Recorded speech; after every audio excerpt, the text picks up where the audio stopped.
38 past the hour. Tomorrow marks 1 month since the disputed presidential election in Venezuela, and Nicolás Maduro continues to assert that he won despite evidence he lost in a landslide to the opposition candidate, Edmundo González Urrutia.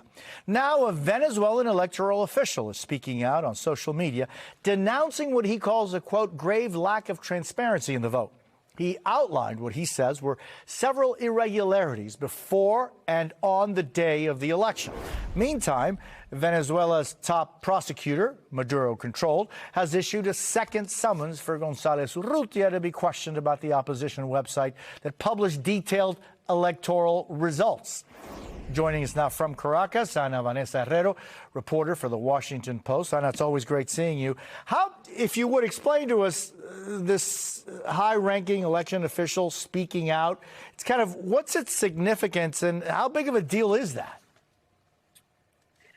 Well, this is just a confirmation of what institutions, journalists, voters even, and the opposition has been saying for so long, for almost a month now. But it's still very important what he has to say, because this is an inside opinion from the Electoral Council that tells us what happened that night, that tells us that a lot of irregularities were happening and were unfolding amid the elections and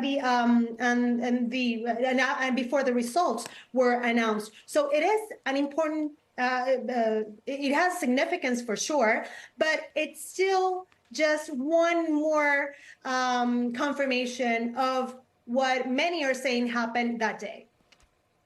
And so Maria Corina Machado has asked for another protest in the streets of Venezuela for tomorrow, marking the 1-month anniversary of these presidential elections. Meanwhile, in these 30-plus days, we're seeing status quo as far as Maduro staying in power and indicating that he's not going anywhere.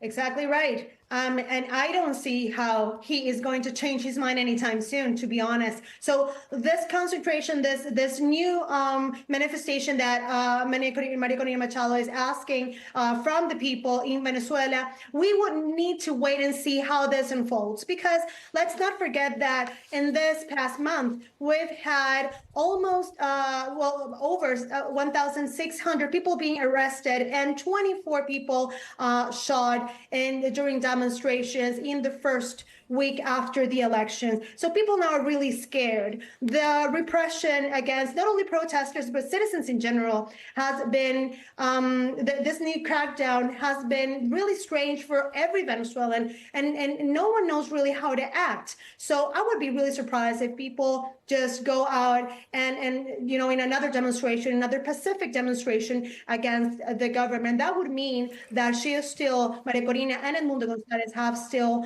enough power in the streets. And I mean, the Washington Post is reporting that Maduro's forces have been also, you know, not just those 1,600 plus arrests, they've been arresting children at the protests. What do we know about that? Over 100 children have been arrested. I personally spoke to some of the families, and they tell me horrible things that their childs are facing in jail. They haven't been able to see them for weeks, and after that, there are even some families saying that their child have been beaten and have suffered different situations inside of each jails in different parts of the country. This is the first time something like this is happening after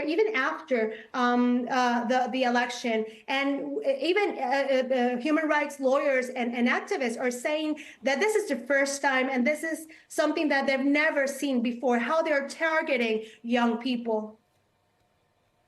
And that targeting has also included journalists. Ana Vanessa Herrero, I stand in solidarity with you, and I thank you for always being with us. Really appreciate it.